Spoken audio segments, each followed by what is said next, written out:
First, let me thank the Small Business Association, an association of which the firm with which I'm associated, Elliott D. Mottley and Company, is a proud member. And I say that loudly and publicly because I do believe that more professional firms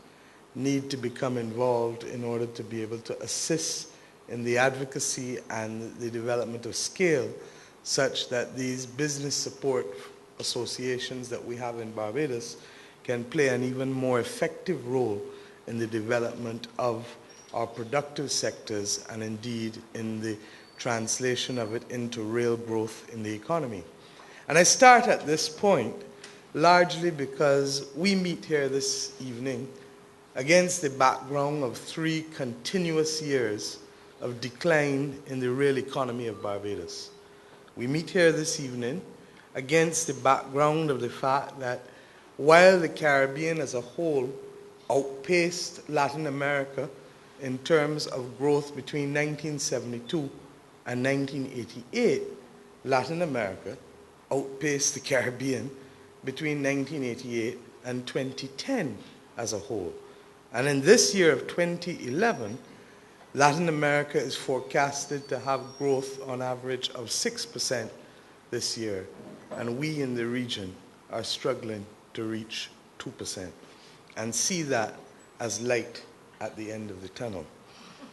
I speak to you against the background that in the last 3 years, our firms in Barbados as a whole, small, medium, and large firms, have recorded a reduction in their savings to the tune of about $230 million, reflecting a reliance on retained earnings in order for businesses to stay afloat. I speak to you against the background of what can only be described as a virtual collapse in investment in Barbados, with gross capital formation, investment in buildings, machinery, plant, dropping by almost 30% between 2007 and 2009, from a high of $1.57 billion to $1.16 billion.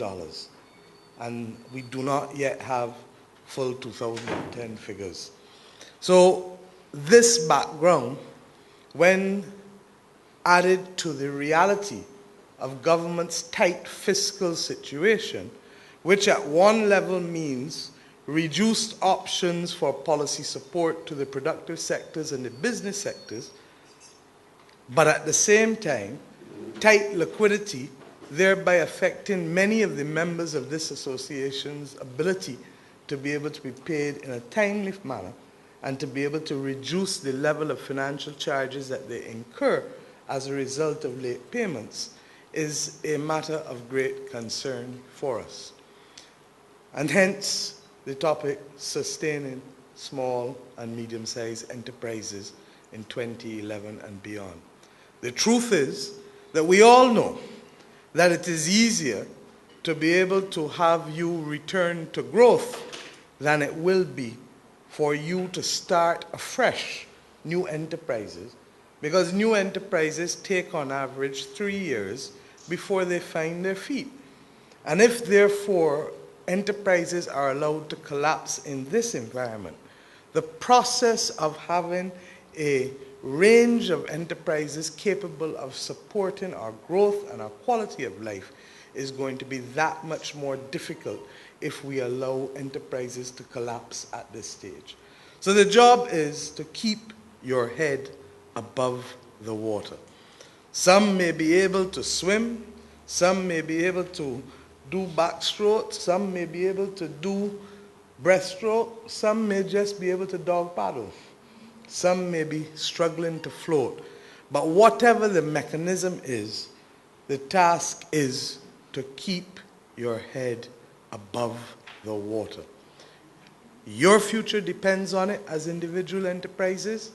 Our future depends on it as a country. And that is the theme that I want to use this evening, running through my sharing of a few ideas and reflections with you. Because there is no doubt that it is now accepted across the board that small businesses, in fact, drive the creation of jobs and are very much the engine of growth in economies large and small. And I want to thank the Small Business Association, Madam President, for collecting the data in a systematic way that allows informed policy decisions now to be made at the national level in a way that did not exist 15 and 20 years ago. We have now captured, through your efforts, data that shows that the small business sector, those entities, if we are to use the definition of the legislation which we passed just about 10 years ago, we are now capturing data that shows that over 32,000 persons are employed in small businesses defined as enterprises with 25 employees or less. We are equally capturing data from the report which you prepared in 2009 with the assistance of the Inland Revenue Department that shows that while the average business in Barbados spends about 43% of their sales and revenue in labor costs, the average small business spends 59% of their sales in labor costs. So to begin with, you have the point of departure. Highly labor intensive, and at the same time, it is the sector upon which we depend to create the most jobs in the society. Now, like with most things that bring good news, there's always a serious underbelly. And the underbelly of that news is effectively that because you are so labor intensive and because so much of your sales is spent on labor, there is less buffer for anything else. And at the same time, a greater requirement for enhanced training because you have less opportunities for mistakes if you get things wrong. And we are lucky as a nation, and today in Parliament, we virtually had unanimity on both sides of the House in relation to the strategic importance of education and training in our national development, because the truth is that we can no longer rely on elements of the development model that brought us safely thus far for the first 45, 46 years of our independence, and have now to rely more on our people, more than ever, in order to give us our people, our culture, our distinct attributes as a nation, to give us that competitive advantage to maintain our quality of life. So the enhancement of training and education and the collaboration which is necessary, not just with government, but I dare say the need for a greater number of private sector institutions delivering education and training. We've seen it with some universities offering offshore programs in Barbados, particularly in the area of business. But the truth is, like Jamaica and like Trinidad, we are going to have to see an expansion of educational institutions offering a range of tertiary education training across the board, not just in business, but in technical areas, if we are going to further enhance the quality of our population, which still now suffers from the fact that only 35 or 36% of our population benefit from tertiary education. We need to double those numbers in the next decade if we are to offset the development challenges that will face us. And you, as small businesses, need us to do it more than ever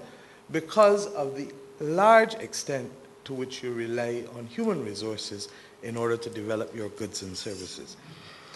But in addition to that, you have to be ready to address some fundamental changes. And as much as we may talk about it, you and me, because I consider myself a small entrepreneur in this respect, have to open our minds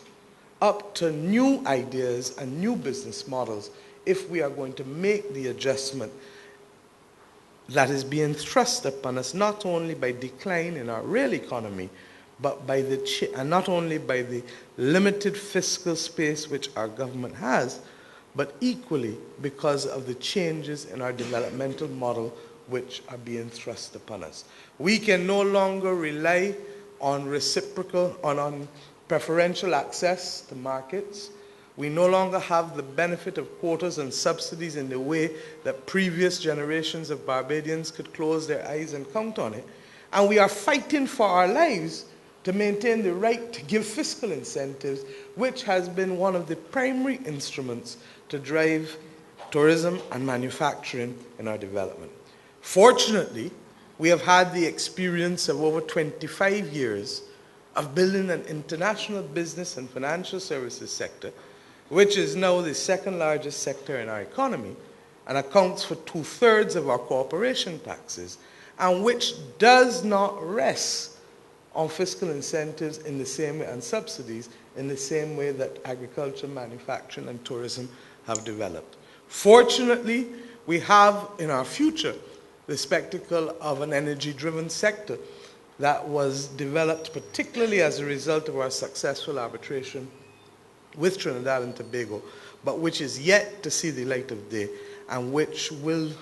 lead to multiple opportunities along the value chain in our future. But we are not yet at that point.